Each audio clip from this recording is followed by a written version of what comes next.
নমস্কার বন্ধুরা, আরডিএসকে কুকিংয়ে আপনাদের সকলকেই অনেক অনেক স্বাগত। আশা করি সবাই খুব ভালো আছেন, সুস্থ আছেন। আজকে চলে এসেছি নতুন একটি রেসিপি নিয়ে। বন্ধুরা, যা গরম পড়েছে, এই গরমে খুব বেশি রিচ খাবার খাওয়া আমাদের শরীরের পক্ষে একেবারেই ঠিক নয়। তাই আমি খুবই কম তেল মশলায় নিয়ে এসেছি আলু দিয়ে খাসির মাংসের পাতলা ঝোল। আশা করি ভিডিওটি ভালো লাগবে, তো শেষ পর্যন্ত ভিডিওটি দেখতে থাকুন। আর আমার চ্যানেল যারা এখনও সাবস্ক্রাইব করেনি, প্লিজ সাবস্ক্রাইব করে বেল নোটিফিকেশনটি অন করে দেবেন। তো এখানে আমি সর্ষের তেল নিয়ে নিয়েছি। তেল গরম হয়ে গেলে আমি প্রথমে খাসির মাংসের জন্য আলুগুলোকে ভেজে নেব। আলুর মধ্যে দিয়ে দেব সামান্য একটু লবণ আর একটু হলুদ গুঁড়ো। লবণ আর হলুদ গুঁড়ো দিয়ে আমি আলুগুলোকে হালকা করে ভেজে নেব। এই রেসিপির জন্য আলুগুলোকে খুব বেশি ভাজার একেবারেই দরকার নেই, হালকা করে ভেজে নেব।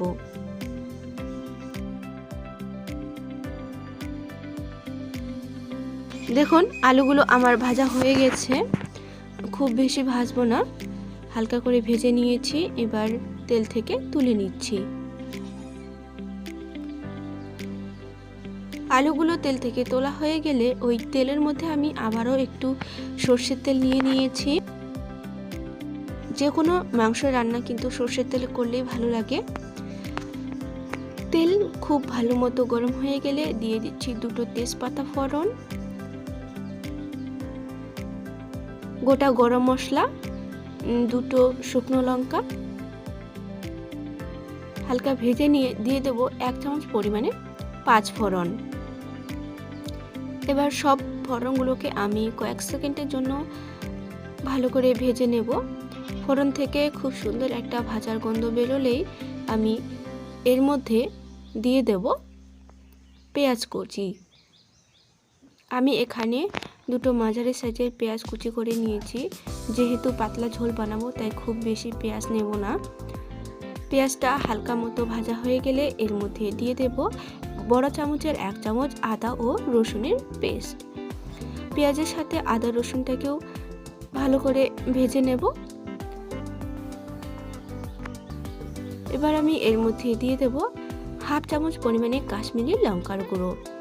এই লঙ্কা কিন্তু একদমই ঝাল হয় না, আমি জাস্ট দিলাম, রান্নার কালারটা খুব সুন্দর আসবে।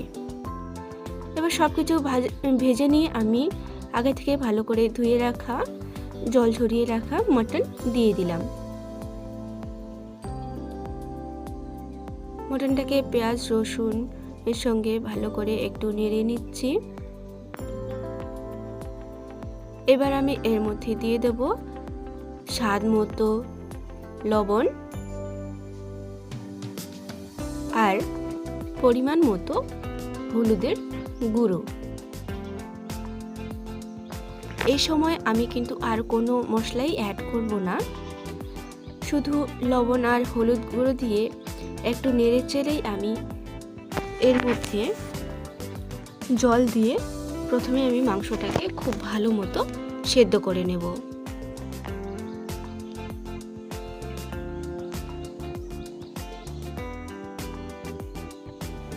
সেদ্ধ করার জন্য জল দিয়ে দিলাম। এবার ঢাকা দিয়ে আমি 40 থেকে 45 মিনিট ধরে সেদ্ধ করে নেব। 20-25 মিনিট পর ঢাকাটা খুলে একটু নেড়ে চেড়ে দিচ্ছি।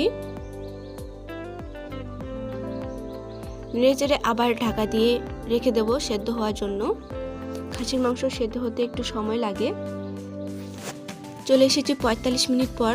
দেখুন, ঝোল অনেকটাই কমে গেছে আর খাসির মাংসটাও সেদ্ধ হয়ে গেছে। এবার আমি এর মধ্যে দিয়ে দিলাম বড় চামচে 1 চামচ শুকনো লঙ্কা বাটা আর 1 চামচ ধনে ও জিরে বাটা। এবারে আমি সব কিছু খাসির মাংসের সঙ্গে ভালো করে মিশিয়ে নিয়ে আমি আগে থেকে হালকা মতো ভেজে রাখা আলুগুলো দিয়ে দিলাম। যেহেতু আলু আমি হালকা মতো ভেজে নিয়েছিলাম, আলু কিন্তু একেবারেই সেদ্ধ হয়নি, তাই এখনই দিয়ে দিলাম। এবার আমি আলু আর খাসির মাংসটাকে মশলার সাথে খুব ভালো মতো কষে নেব, যতক্ষণ পর্যন্ত না মাংসের থেকে তেল ছেড়ে যাচ্ছে।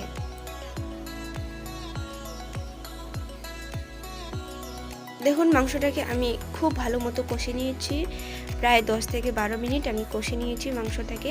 মাংসর থেকে তেল ছেড়ে গেছে, দেখুন উপরে তেল ভেসে উঠেছে। এবার আমি এর মধ্যে অ্যাড করছি গরম জল। অবশ্যই গরম জল ব্যবহার করার চেষ্টা করবেন। এবার ঢাকা দিয়ে রেখে দেব 5 মিনিট। 5 মিনিট পর ঢাকা খুলে নিলাম। দেখুন রান্নাটা আমাদের হয়ে এসেছে। আর যেহেতু পাতলা ঝোল বানাবো, এর থেকে ঝোল কমাবো না। এবার আমি এর মধ্যে দিয়ে দিচ্ছি গরম মশলার পেস্ট। গরম মশলাটাকে মিশিয়ে নিয়ে আমি গ্যাসের ফ্লেমটা বন্ধ করে নামিয়ে নেব। হয়ে গেল খাসির মাংসের পাতলা ঝোল। তো আপনারা অনেকেই অনেক রকমভাবে খেয়েছেন, একবার এরকমভাবে বানাবেন, আশা করছি ভালো লাগবে। তো ফ্রেন্ডস, আজকের ভিডিওটি আপনাদের কেমন লাগলো অবশ্যই কমেন্ট করে জানাবেন। ভালো লাগলে লাইক করবেন, শেয়ার করবেন আপনার ফ্রেন্ডস এবং ফ্যামিলির সাথে। আর আমার চ্যানেলের নতুন বন্ধু হয়ে থাকলে অবশ্যই চ্যানেলটি সাবস্ক্রাইব করে বেল নোটিফিকেশনটি অন করে দেবেন আমার এরকম নিত্য নতুন ভিডিও আপনার ফোনে সবার প্রথমে দেখার জন্য। তো দেখা হচ্ছে আবার নতুন কোনো ভিডিও নিয়ে। ততক্ষণ ভালো থাকবেন, সুস্থ থাকবেন। ধন্যবাদ।